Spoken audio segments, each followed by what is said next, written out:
अस्सलामुअलैकुम मयाम कम तौनरीगे नुसीजरब इचनो मयाम करी करम पावनो लान के पावसी लाक्तब कांदा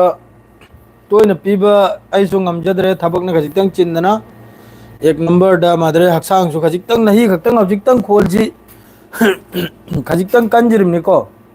ngarang भावदरी पूरा वॉल्यूम से पूरा जीरो दा हाई थकरमनि ngarang भावदरी दो नहीं अइने थोकले इसी यामना मयाम की कानबगी दमकता खजितंग मतेंग ओइनिरा मयाम की दमकता अफब लंबी मा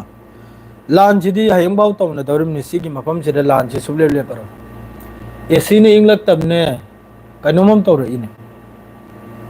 एसी से करेगनो इंग्लक त्रिसे आई खोंग न लाक पसिन ओइ मारे खोल जी नहीं दी खजितंग नुंगारे नखोय मयाम की दुआ दगी हिदाक सु लेप्त्री हिदाक सु माना पूरा हफ्ता अमगी हिदाक नि पिरई भाई अदो नहीं से असल ददी अलोय बिदा लास्ट मरक्त मयाम एन रोय सिगो करेगा दी यामन इंपोर्टेंट वानी मयाम की काना बगी याम साथीना अदुगी वानी अइने पुदन लाइसे मयाम की मफमदा अदो हौजिकता इसु अमक्का लाव हायरक्तना हॉस्पिटल दा हौजिकता चलुरेगा ngarang makhoi blood test to hobiaba adu normal ni karimta leite kariga du somda corona corona kra yaubra ni yeng mare hojik somda su corona se amamum taunre en tayaba adu arang moi sample gra law budu check tawdna nai report pithorok le karimta normal ni hidak jo pi kibdo regular chawa regular to aina nahi live thogle isi gulf te thabuk suba कोंगाई माई की WhatsApp तसु number CP की भाई मतुंगदा कोंगाई माई कोई मैते सुनिंगाई पांगल इसनाव सुनिंगाई मैते इसनाव सुनिंगाई मैं मम WhatsApp से तौरक ले कम तौरगा नसर भाई बिजाम खक्ते यंगु कनम यंगु लाइन खक्ते तौबियान मैं मम हाइरे मादो हजिक सु बिजा के लावबम सु फेसबुक ते थोमनी अदुरा सोइना वीडियो इन सेमे के सो हाइ जखरे मंगोंदा नहोय बिद्र बिजा थोकने हडी बिजा दो सोयल बिरकनो करेगा दी सुम नालप की कनम तौरगा फॉलोअर गुंबा मादरे व्यू गुंबा खोम के चिंधीदन तदि लावगनु मयाम मीसो आशा थमजरिमनि मथक तुदाइना याखोई खुद बिजा से लेब तारगदी अखोई खुद कंपनी से नसिर से बिजा से सुम सिनब तारगदी पांगल अमसुंग मैते अम भाव मणिपुर ओइगरा कसाड ओइगरा अम भाव लेररो चैलेंज तौदन हारिमनि अखोई खुद बिजा से सिरे नसिर बिजा से सिरे नंग थोप नंग मी नंगी खुलकता की करम करम दोनो प्रवार्डिने अतई कनाम दे एंगलम लोय मैते अमसुंग पांगल लोय न पुखलकनी अईगी पवार्ड लैरदि हारिमनि अईगी खुद लैरदि करगदि मान ताले दुमाई पैसा नाबा नंगम लायगा ताले दौरे दु नंगी पैसा नाबा नंगी नराय भक्ति इराम नाबा अईना ताले सी अईगी लाय भक्ति इराम नाबा तो अईना नंगबु पुखलकपदा अईगी कसु खोती ओइ दाबा दुदा अईगी करिम तो अईगी आरोयन फायदा ओइरिम नाबा अईगी अमांग बलै ताबा दुदा अदो मी कोंगाय मा खल्ली मा पुखलेगा मान पैसा पाय अदु खंजदे न सिर अदु खंजदे सिम खंग दो हजिक की मी सिर सो हाई क्रिमनी बिजा से अदु बिजा नि आइना थोकले इसिन बुलाइता बिजा नि आइना माद्रे दि गल्फ त थबुक सुबने आइना मिडिल ईस्ट त थबुक सुबने आइना यूरोप त थबुक सुबने आइना फल अमन चोंथोक्तना पैसा पैरु से त पीगनो सिर मयाम प्रोसेस मयाम लैरिया अहांबदा अफबा दिल्ली नत्रगा बॉम्बे दा थोकलो अहांबदा पैसा खजितंग मांगनी को अखोय सु मांगले इमनी अखोय सु कम्बा हाई फाई फैमिली नताबा अखोय सु फादर न टीचर ओ नंबदे अदरे रिटायर का ओइरगा अदरगी अदुम लारला सु खर सोलेगा मादरे इसाना मयाम के मतेंग खर खर लौरेगा लाखरिम नाबा दो पैसा खर्चो तौबदा कीरगदी याररोय पैसा खर्चो तौबदा कीरगा करिमते याररोय पैसा खर्चो मैसेज से हमतंग थिंगजल की गई मैसेज सिना उलना करिम तौर पैसा खर्चो तौबदा कीरोय दनिमनि हामदा खजितंग खर्चो आइबदि कम से कम लोपा लिसिंग तरा कुलदी हामबदा थोकलकपगा नंग खर्चो मथौताने खर्चो दो एंगोंदा पिवारिम नते मिंगोंदा सु पिवारिम नते नंग हौजिक थोकलानी दिल्ली दा बॉम्बे दा अयागना सिगी लाइफ सिगी मखादा इना ऑफिस खरगी मिंग हाबलकनी ऑफिस खरगी मोय मैदु पूरा सर्टिफिकेट पाइबा सर्टिफाई ओइबा ऑफिस गांगतनी गवर्नमेंट की तरफ ते रजिस्टर ओइबा लुपा मांगलोय हाना मखोय द पिजल लुचो नते इन हारिसे अहांबदा दिल्ली बॉम्बे से चलेगा रूम अमा अखोई कसार की सु लेबनी एजेंट अहुम मरी लेबनी अखोई कसार की पांगल नि हारिसे करीब तक की निगाई नते अगी मरी मतांग हमसु अनि अहुम हमसु लै अगी याम बसिंग हमसु लै खंगी ब्राने अदुरा चलो अदुगा सोमदगी वीजा पिरकलेगा सोमदे वीजा पिरकनी सोमदे पुखतकने आबदो एकदम नोई सुप्ता तारो न अदु सोमदे तारगे सोमदे थोल खरो आई सुनिंगाई करे दिया कोई कंपनी दे सुबनी या कोई वीजा से कराई चले दिया कोई खंगा पा या कोई ने नहीं चाहिए तरह नेपाल सुब सिदने वीजा पिवाई कांदने मी पिउता है वीजा नते मी पिवाई ना तो आई ना हारे मी पीरगा कम तो दुम ना आ एजेंडा दिल्ली दा बॉम्बे दा आई की मीदो वीजा से सिदे चखि बै तुंगदा आया न सिदा आई की मीदु पासपोर्ट तो पिजल लनी दो सिदा की मी हमका चत्तोरमनी एचआर दगी एचआर डिपार्टमेंट दे मी अमन नत्रग अनि चक्कदरमनी आद इंटरव्यू लोबोय दमक्ता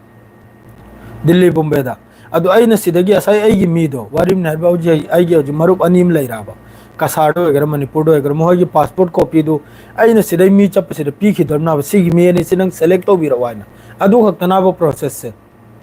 एक नंबर दा दुई नंबर दा एनी वीजा हजिक दिल्ली दा नत्रग बॉम्बे दा हजिक वीजा से लै राइन खल्लो हजिक लाकनी ब कैंडिडेट तुना दिल्ली बॉम्बे दा ए नसीर भाई सिगी कंपनी सिनी सिगी वीजा सिनी सिगी कंपनी से तोलो मतम चान पिथोक परा इंश्योरेंस फैसिलिटी करिनो सुट्टी की फैसिलिटी करिनो बेनिफिट करिनो अदु हंगलक याखोने ताकपीबदो अदु खक्तनी सिदई वीजा पिरक बारजे करिनो अदु फ्री वीजा फ्री वीजा अर्जने करी मोंग दना नंगना फ्री वीजा से ममल तांगे लुपा लाख अम्मा खाई लाख अनि रोमनी ममल लाख अम्मा खाई लाख अनि नंगना सिदा ला अनि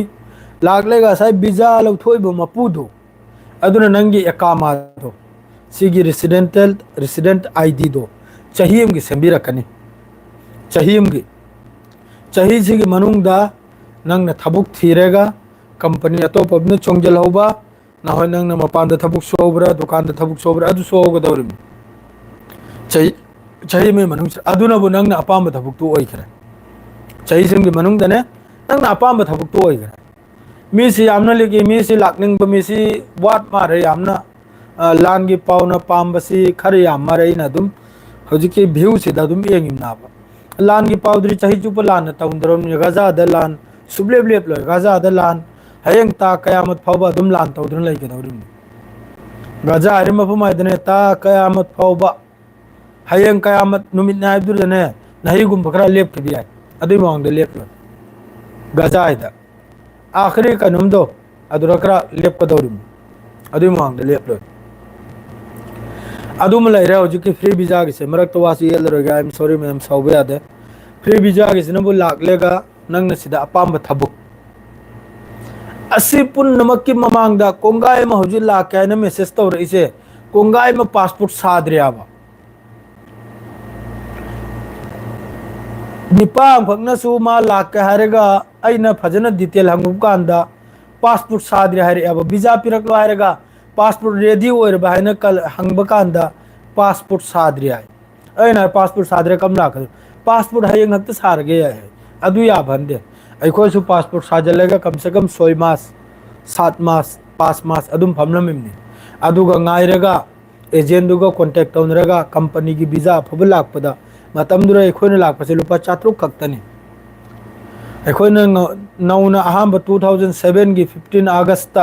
अखोजे थोंगरिमनी सऊदी दा 16 अगस्त 15 अगस्त नो मिथोगलेइमनी 16 अगस्त थोंगरिमनी तोलब लुपा 4 तनी फ्लाइट तलेरिंग दे लुपा सामे हेल खरिमनी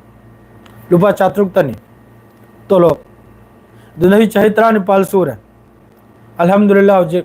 अल्लाह ने यामने मेहरबानी तौरी अल्लाह की याम मेहरबानी अहेल बो वगैरह ओवर टाइम वगैरह बेसिक वगैरह अल्हम्दुलिल्लाह सुती हारे चाहिद अनि नुमनिपु मंगाने की कैम नुगाइने हारो मतम दुदा अखोय पांगल मचा अखोय अनि अदरे अखोय दुगी मयांग मचा अहुम मयांग मचा अम चेल की पांगल मचा अम चेल के हजु फाव मोय नुगाइते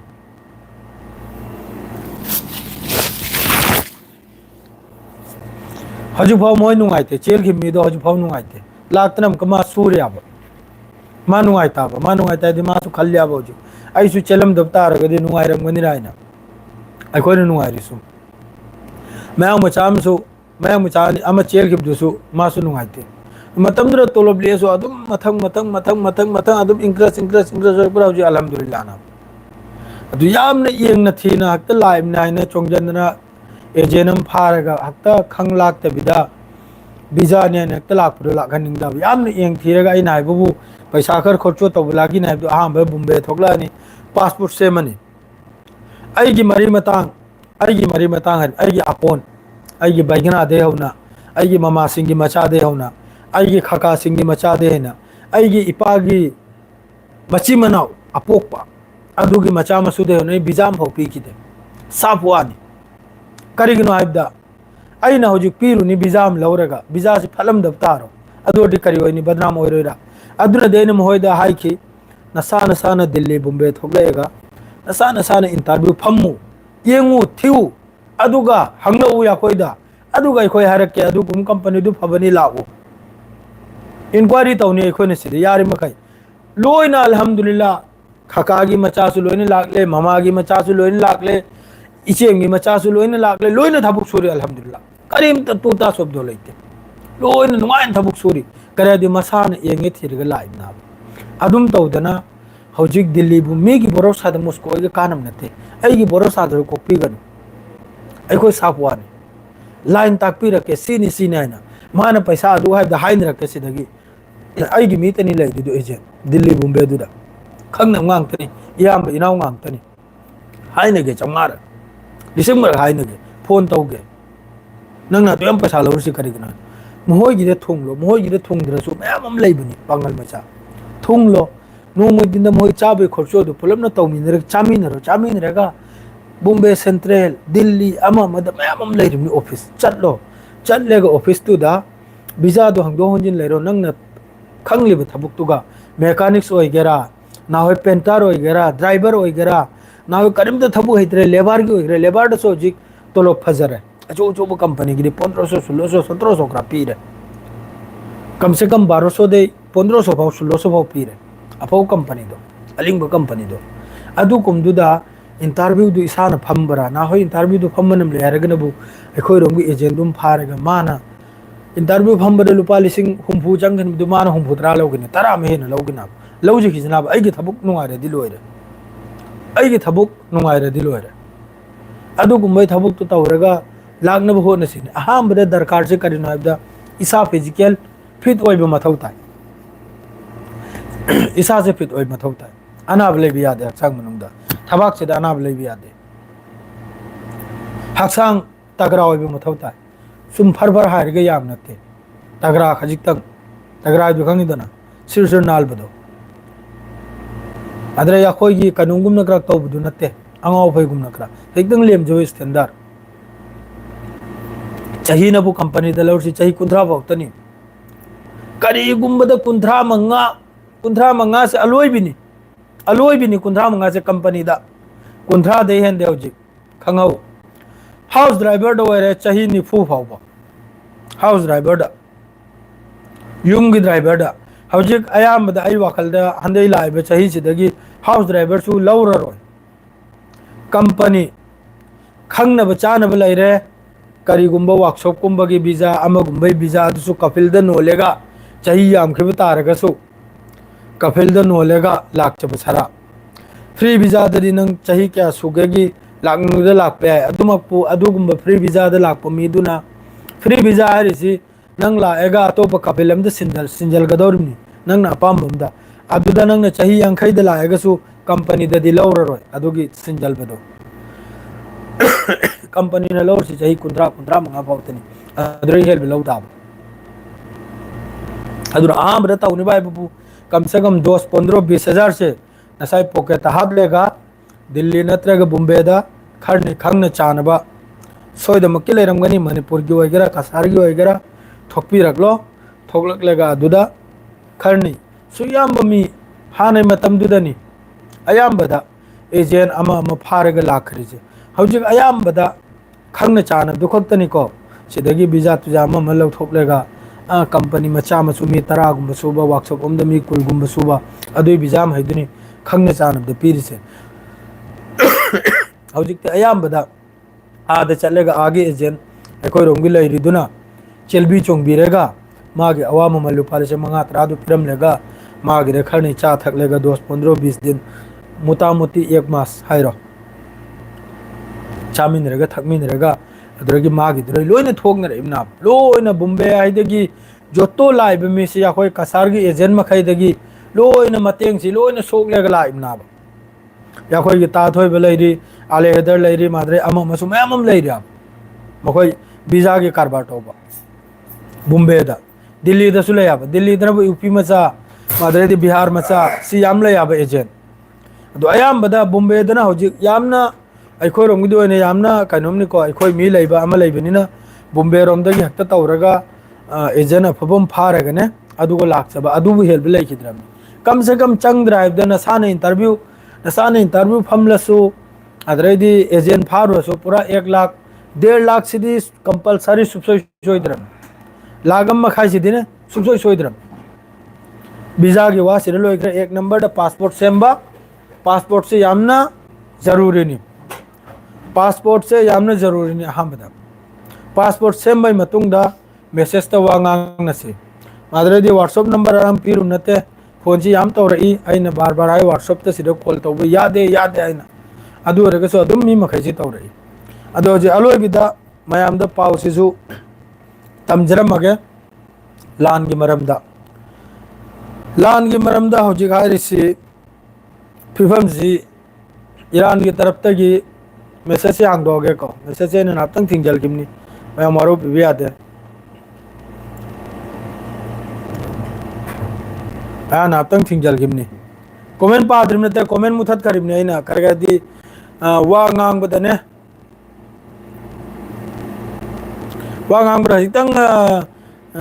समानंदा लेश्रम मारो भी आते खजितंग बेरा मकाने है ने नापतंग थिंगजल बना ब मैसेज से वाद वसा ये लेना मादुनी मीगी आसाद मुस्को कनु दिल्ली बुम्बे द थोगला दी नसीर भाई अखोय थोगलक लाइन माद्रे आई इताव अंकल सु लेबनी खंगी ब्रने अंकल के सोई गवा काबकम लोइजन नखरे नुगाय न तब कोकथोक नखरे चाक चरा हमसु नै चामिन नखरे खंगी ब्रने अदु अंकल न जोय राबा लाउ वीजा पासपोर्ट से मेगा थोगलक पर मतुंगदा दिल्ली दे बुम्बे दे फोन तौरो फलाना कंपनी दे फलाना दे अदुई मतुंग याखोयना लाइन तौरक्तदी याखोय बु चैरो बाबा इंदिनी चैरो बाबा ए नसीर नंग न चिंथि भाई अंकल नंग न चिंथि सीना बारी से याखोयना अदु न तबिदक्ता भोरो सा तौरगा वीजा तु जायना ngaubdo अदु तौबिगनु सीनी करेगा दि सिदा कोंगाय मा होजिक इंडिया गी नोय मैम खंगी दुनी चादरी इंडिया गी होजिक खंगी दुनी कोंगाय मा थबुक न फंगदमने मादरे सिकुंबा चांस से गाइदन लेना अमत पैसा से मारी हौरगायना अमुक योचल हौरगायना अदु योचल अदु मांगहनिंगदाबा अदुम पैसा दु मांगहनिंगदाबा कोंगाय हम होजिक वीडियो मैम वायरल होइरा फेसबुक तो होइरा यूट्यूब तो होइरा वीजा गायना अदरामन दगलाम फोन तौजलकलो ने वारी ने हारिबा सुम दौदन वीजा लेरे नंग लाकना दु करायना होजिक सोशल मीडिया की जुगनी कुनो ठीक लाइब नते होजिक मीम बुने थोक तौदन पैसा लो थोक पकसु सांग बनता सेकेंड हम तनाबा अदुरगी हिफाजत ओ यारमनी वीजा हारिसी लाखपे याय सा एनी थबुक तसु लाखपे याय कसु नते लाखपगी लाइन दुसु तौरकनी पासपोर्ट साबे मतुंग दा दिल्ली बुम्बे दा थोगलो दिल्ली बुम्बे दा थोलक बदा कनामतन हाटलोय नखोयबु अदयम नखोयन थोक पकीरि सि करिगिनो आपा नखोयन ने युम दा लेरगा मणिपुर दो गेरा कसाड फमले गने वीजा हरगे या भंदाबा याखोय जु युम दे थोकलम बना ताब याखोय जु इतोम तना पोइबा पोदा मसुम समना मसुम याखोय थांगलम बना ताब इचे महम मरी की मरत निंगथौगुमने चावरे इमना खंगी ब्राने निंगथौगुमना अदु थोलक लेगा फंगनरेगा ऊनरेगा मिन्ना सिंगले इमनी लोइमक तौर इमनी अदुने ने तौ हारिसे मिन्ना सिंगले ऊ थोलक खोलेगा अमग फंगनरेगा हाइनरेगा पांगल वगैरह मैते वगैरह कुली वगैरह नगा वगैरह हाउ वगैरह अदुको फंगनरेगा खोनरेगा फमिनरेगा हाइमिनरेगा लोइना लाइन दु तारकदोरम आमन पिरकदोरी आइन अलोइबदा आइन हारसिदि अमा खकना यामना कन्ना हाइरकले यागोंदा मणिपुर गिनी आइन अलोइबदांगी पासपोर्ट सादरी नसीर भाई अदुदी नोंगालेगा तो पासपोर्ट से साब याबोरे हौजिक वीजा लेरे आइन हाइरकलो बुम्बे दगी अफो वीजा नि नसीर नंगी मीदु थोगलो हाइब कांदा पासपोर्ट नाइदर लेनिरो अदुम तौबदा अखोयगी ममांग द वीजा म सोय क्या आइगिसु अलमराय कंपनी दा अलमराय नो जिक संगोम की कंपनी है दोनो चाउखरो कंपनी नि अल्हम्दुलिल्लाह अखोय सुरिसिसु बहुत चाउखरमनी मयामना खंगदबैदी खंगदे अदुम गूगल दा लोइन यावरमनी इंटरनेट ता अदु मतमदुर याखोय फंगहौदाब पासपोर्ट लेहौददना पासपोर्ट लेरम तारगदी याखोय नहीं अलमराइदा कम से कम अचौबा असिस्टेंट मैनेजर गुम्बा माद्रेदी अचौबा पोस्ट अमदा ओइनाबा सिदसु अल्हम्दुलिल्लाह याखोय एचआर दने हजिक सूरिजे अदो को थबुक यांगबरे सिददी एचआर सुनी ड्राइवर सुनी युंग सुनी लोइन सुखरे ऑल राउंडर नि सिददी अल्हम्दुलिल्लाह अदुई मतिक पैसा लेकोल जो फंगे अदुनी मयाम हक्त पैसा पिजल बिगनु यामन येंगन थीरेगा जुबेर भाई हौरागे लान पाव तुसु यामन येंगन थीरेगा पैसा लेकोल हक्त पिजल गनु पासपोर्ट साव चे चांग हाना डॉक्यूमेंट हाना ओके तवजलु अदुगा चाही कुंद्रा मंगा की मथक ओइखरदी अल्हम्दुलिल्लाह मयाम अदुगी गल्फ की सऊदी अरब की दमक्तदी खलबीरोनु सेंगना दो वारो बिबी आते युंग ड्राइवर की ओडी यानी अदुगा अतई कंपनी दे चट के आइना चाही कुंद्रा मंगा डायरेक्ट ने मयाम वारो बिबी आते करेगा पैसा मंगले कांदाबा पैसा किसो चाही कुंद्रा मंगा की मनुंग दोई बताबा अदु ओडी कंपनी दे ट्राई तो भी आए अदुगी ममांग दो ओइखरदी हाउस ड्राइवर दा दूसरा उपाय लेते एकदम सफन सफा वानी मीगी गवर्नमेंट की रूल दो अदुई वानी आइना आरचे आई नंबर अरांग हाई खरमनी व्हाट्सएप ता अदु पाव से सीनी लान की पाव से मैं हम तंग ताबी और अदुगा लोय जल लगे हम बवजल लगले हक्सांग से यामनो फिट ओइ दिराबो लेबनान दा सिसफायर ठुआरे का बंकर ब्लास्टर बम ने हाई लेबनान दा लंग थगरी जे लेबनान दा इजराइल ना बंकर ब्लास्टर बम अदुसु हिजबुल्लाह की ग्राउंड मनुंग दा मखोई की नौना एक्टिविटी ओइरप्पा लान की दमकते हिजबुल्लाह ना अदुगी मथकता इजराइल की तरफ से एयर स्ट्राइक में अदरेदी हजी इब्राहिम अकोर्ड है ना हाना तौन की खड़े मसर मादरेदी कतर मादरेदी कनोम यूएई सी मखई से अस्सी की मनुंग हजी अखोइना लेरिसिसु सीरिया ने अदरेदी इंडोनेशिया अस्सी मखई से पुजलबगी अदु पुजलबई मतुंग द सिसफायर अदु मै थबुगम से तौरी ईरान की तरफ तक साफ फायदो खरे अमेरिका के वारी सानरो याइना ईरान की तरफ तक साफ ईरान की अब्बास अराक्ची हरडो अदुना साफ फायदो खरे अमेरिका के वारी सानरो याइना न्यूक्लियर डील की अमेरिका ना पैसा और एवं न्यूक्लियर डील की वारी अमक साना से आइना ईरान की तरफ तक खरे करीम तो वारी सानरो याइना अदरेदी गाजा की पाव हजो की अदरेदी इंपोर्टेंट हमका गाजा मनुंग हजी फावसी की पावसी इजराइल की तरफ की पावसी थोड़े हजी फावबा गाजा की खान यूनुस्ता अल कासिम की तरफ की आईडीएफ की मथक चाव इटेक एक्सप्लोसिव ओहेलबा अदुई मथक यामना साथीन नोंमै कापचल की बा असी अल जजीरादबुदी हायरखरे को इजराइल की तरफ की कयाम सीग्रिमनो कयाम हिंग्रिमनो असी की पावसी थोड़े मदरेदी आप देखे गजा मनुंग हजी फाउदा नहीं की वानी हजिक तई पारमिंगनी गजा मनुंग ऑफिशियल मोय कनोमनी नहा से मी लिसिंग तरा तरह सूर है अंगांग से सही तौरी से नहा अपी पिपा था हम सुबह था तरुक सुबह चही फाबा चही मंगा सुबह चही तराई मनुंग चिल्ड्रेन लिसिंग तरा तरह गजा मनुंग अल कुड्स की तरफ तक खान यूनुस्ता इस्लामिक जिहाद ग्रुप असी की तरफ तक खान यूनुस्ता निहार से उन्थोक न चावरबा एतेगम तौखी असिदा अपुल बनी अल कुड्स यावखरे अदुई मथंग हमास यावखरे अल कासिम यावखरे उन्थोक न चावखरबा स्टेटमेंट निसी अल कुड्स ब्रिगेड्स